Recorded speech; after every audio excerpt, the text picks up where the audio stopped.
Okay, everybody, good morning. Happy Saturday. It is that time once again. We have been waiting for a very long time now.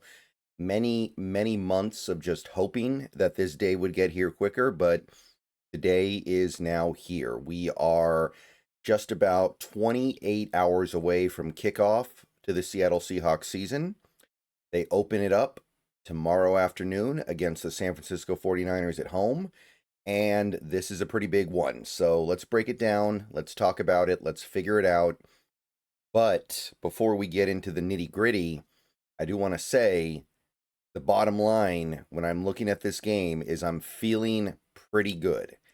And over the last few years, I haven't felt all that good going into these 49ers matchups. It's been a while since I can really say I felt good about a Niners versus Seahawks matchup. But this year, yeah, I'm thinking that we got a pretty good list of things that play in our favor this week.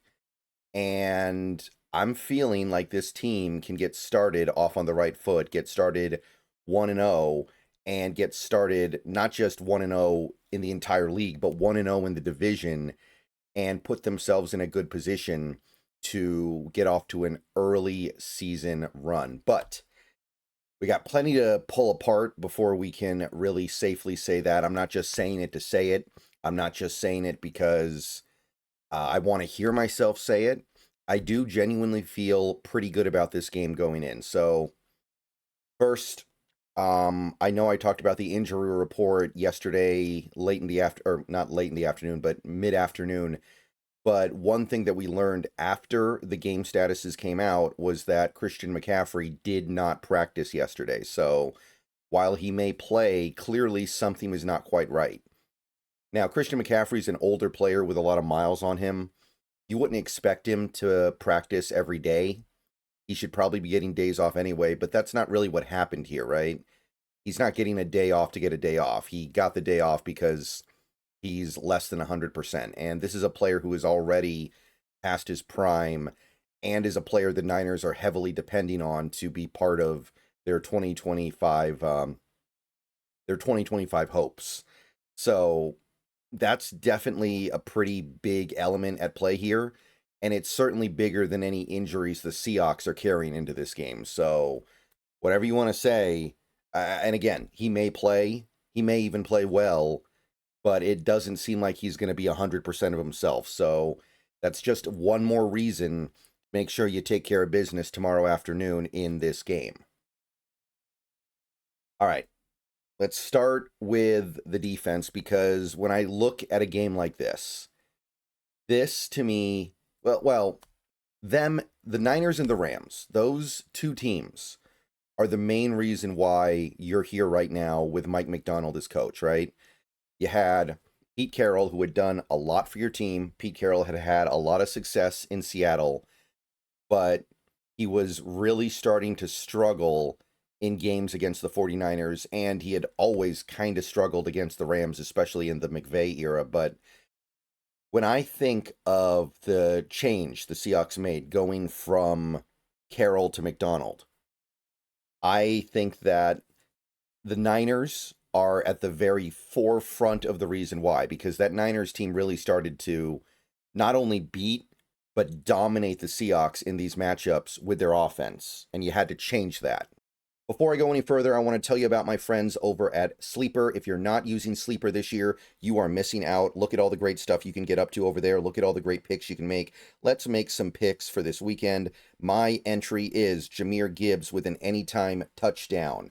I think that Green Bay run defense is going to get hurt a little bit by losing Kenny Clark. I've got Malik Neighbors. I got that one on sale. He only has to get to 64 receiving yards. He could do that in one play in that Giants-Washington game that I think will be pretty high scoring.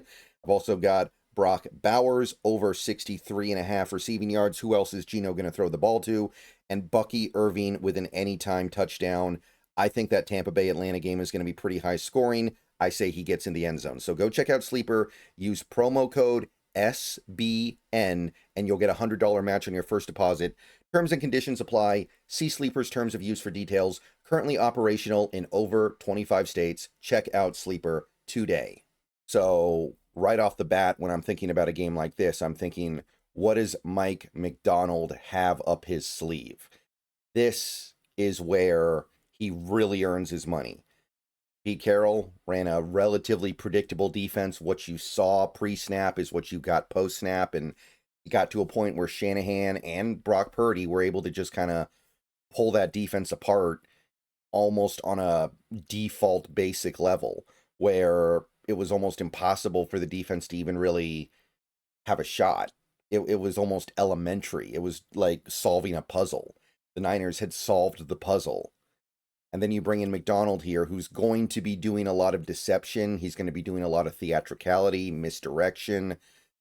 This is the kind of game that you made that hire so you could win. And that is the number one thing I'm looking forward to tomorrow. We saw some of it last year, and shout out to the Hawks Nest for talking about this last time we streamed. But if you go back to that stream, one thing he mentioned was that in the game the Seahawks beat the 49ers last year, it was a little bit unconventional. You did not see a lot of stacked boxes. You did not see a lot of cramming players up near the line of scrimmage pre-snap. They actually mostly played back. They actually mostly played typically pre-snap, and then post-snap, that would be when they actually brought the heat, brought some of the pressure, and that actually worked really well. But either way, however he wants to do it, however he wants to try to trick this 49ers team, fine by me, but you got to trick him, because that's when Brock Purdy starts to really lose his ability to be effective. When you start showing him one thing and doing another thing. That is the main thing I'm looking for. I want to see unblocked pressure. I want to see a lot of that. I want to see a lot of dropping unexpected players into coverage. I know that it was off a deflection, but last year the one interception you got off of Brock Purdy was by Jonathan Hankins of all players. And while that, again, it was off a deflection by Witherspoon, that does kind of speak to how you have to do things a little bit atypically and get unexpected contributions out of some players in that cover role, in that coverage role, in order to really get it done against a team like this. If what you see is what you get, the Niners are probably going to figure that out. But I think that this is exactly the kind of game that Macdonald is here to cook something special up. And I believe that he will. I'm also looking at a Niners team that cannot really challenge our secondary right now because their receiver room is so beat up. So much so, they will likely be leaning heavily on Marquez Valdes-Scantling to provide some outside speed and some ability to push the defense down the field, who just got there a couple of weeks ago because they don't have the outside speed they need otherwise. Jacob Cowing is out. Demarcus Robinson suspended. Brandon Ayuk is out for this game, obviously. They've got real issues at that receiver spot. And I look at that, and then I look at our secondary, and I think to myself, okay, this is the kind of matchup that you should dominate. So I'm looking at that. I'm feeling pretty good about that. I think that you put Witherspoon and Woolen into a lot of press situations on the outside. You bring Emenwari up, play against the slot. You swap Witherspoon and Emenwari in the slot back and forth, depending on the matchup. You should be able to blitz, and you should be able to be creative with relative impunity, knowing that these receivers cannot beat you. And that's going to make a big difference in this game. We play the Niners in Week 18. Ayuk will probably be back and probably be playing well at that point. Cowing has a chance to be back. We'll see. Demarcus Robinson should be back by then.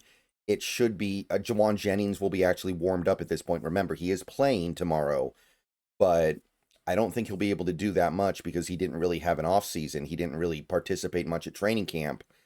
And usually when players don't partake in training camp, they start slow. But excuse me. The important observation there is just the fact that you have a very talented and very high resource using secondary. Your secondary against their receivers should be able to win their one-on-ones, and the rest should take care of itself. You should be able to stop the run pretty effectively.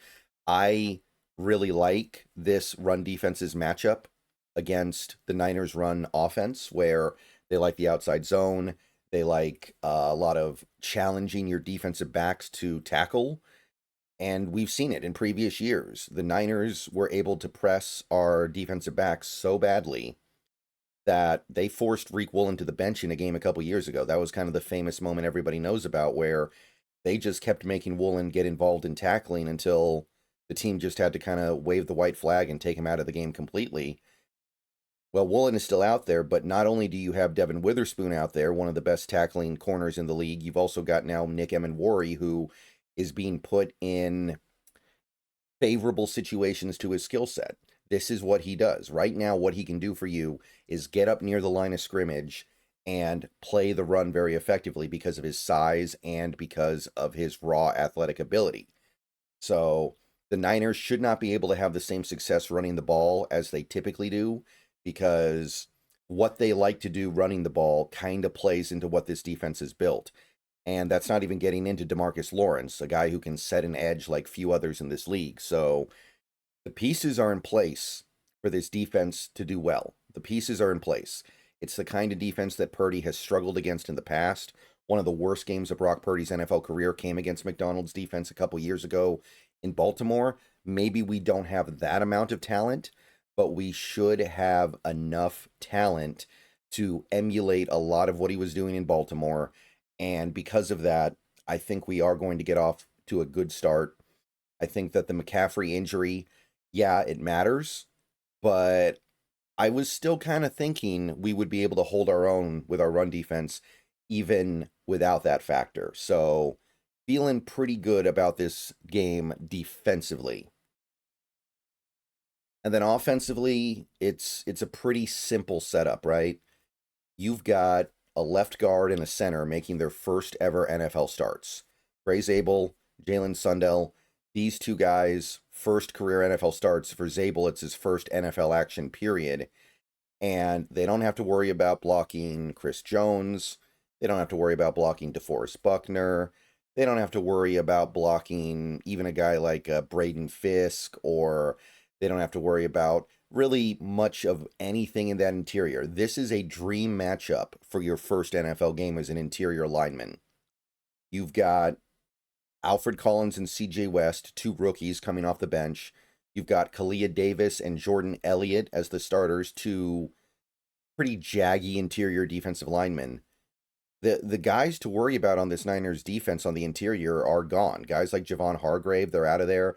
Obviously, Kinlaw's been out of there for a little while now. Buckner left a long time ago. Eric Armstead's been gone. The players in that interior Niners defense have really gotten to the point where they are just trying to quickly throw something together that can kind of sort of work for a short period of time. It's pretty rough right now. And when I look at that and I look at our personnel, I'm thinking, okay, if you cannot excel in this circumstance, you will have a hard time excelling in any circumstance. Like, you're playing Pittsburgh the next week. You're going to have to deal with a guy like a Cam Hayward. That's somebody who's a lot more dangerous than anybody the Niners have on the interior right now. As the season goes on, you're going to have to deal with guys like Vita Vea in Tampa. And later in the season, there's going to be other really tough interior defensive linemen. But this Niners team is not really going to be that squad that is going to bring it. They've got two rookies that they're depending on heavily who really didn't get much done in camp. And I look at that and I look at the formula the Seahawks have set for themselves offensively this offseason with Kubiak, run the ball. I'm like, yeah, you should be able to run the ball against these guys. Inside zone, outside zone, gap, whatever it may be, you should be able to get it done against this interior. I know Fred Warner's great, but he's one man, and he doesn't have a lot of great stuff in front of him to protect him right now. So that's a big opportunity for this Seahawks squad to take advantage. And just on the back of that, I think this game is going to go pretty well for the offense. It won't be explosive. It won't be dominant necessarily, because that's not the formula, but it should be steady. It should be reliable, and it should be enough to produce points to win the game. And even with the passing attack, I'm looking at this Niners team. Bosa's great, but what do they have to rush the passer other than Nick Bosa?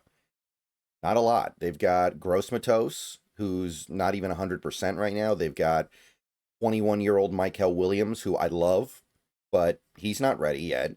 He's not ready to be a big-time contributor yet. He's very raw. He might not be ready until next year. He might not be able to really give you much of anything until 2026. And Bryce Huff, he's okay, I guess. They've got some linebackers that can blitz pretty well. A guy like a Nick Martin, the rookie, he could be a little bit of a threat on the blitz, but this is not a team that can threaten you with their rush outside of Bosa, really. So gone are the days of you having to worry about multiple guys on this Niners front getting after the quarterback consistently. So the opportunity to double Nick Bosa is there if you need it. And if if you don't do that, honestly, Abe Lucas, great chance for him to go earn his contract. And their secondary, the Niners secondary, again, it's just not what it used to be. Charvarius Ward, you take him out of the equation. You take some of their safeties out of the equation, right? They're not going to have Mustafa for a game like this. They lost shoot, I can't remember his name, but the guy who went to Denver. They lost a couple of guys back there, and it's like, okay, you've got DeCommodore Lenore, who's now playing on the outside after a pretty successful career playing in the slot. Is he going to be able to get it done on the outside? That's dicey, right? That's not something that you're feeling great about as a Niners fan, I don't think. And Renardo Green, he's nice. I like Renardo Green, but it's nothing that I'm truly intimidated by in that secondary. And I don't expect the world from the passing attack this year in Seattle, but I am looking at this and thinking to myself, I think we should be able to throw the ball on them when we need to as well. The secondary does not intimidate me all that much, and I see one really good pass rusher on that team. There is a pretty massive fall off when you go from the top two players on this Niners defense to everybody else. They've got Warner, they've got Bosa, and then there's a big cliff. So I'm feeling good. Niners, they have their own problems on special teams too. They're not the same as ours, but they've got a real Jake Moody problem right now. Nobody really knows how to feel about him. So that's going to be a problem for them. So whatever problems we have, they've got somewhat similar ones too. 27-20 Seahawks. I'm feeling it. This is what we've been building up to for the last couple years now. Let's go beat the Niners. Okay, so college football all day today. A lot of you guys are probably already watching. I'll be streaming the Huskies game tonight. And remember, tomorrow, the game, right after the game is over, I'm going live on the Bleacher Report for a half-hour long stream. So if you want my initial post-game reaction, whatever it may be, Bleacher Report, I believe you can see the streams through the website, bleacherreport.com Seahawks page. But if you really want to participate, if you want to be in the chat, download the Bleacher Report app, follow me over there, and be ready for that stream. After that stream goes live, I'm going to be recording a post-game video for YouTube, uploading it, and then after dinner, we're going to do about an hour and a half long stream, another post-game stream on YouTube talking about the game. So things are a little bit different this year. Understand that, and I hope to see you guys there through all of it. Hopefully we're talking about a win, but if we have to talk about a loss tomorrow, then I will be here to do that too, whatever it may be. If it's a tie, I'll talk about that too. Okay. Everyone have a great rest of your Saturday. Go Hawks, and let's get this started on the right path, man, because if things don't go our way tomorrow, just as easy as it is for this season to get off to a good start, things can really spin out of control and go on a bad path. All right. See you guys later.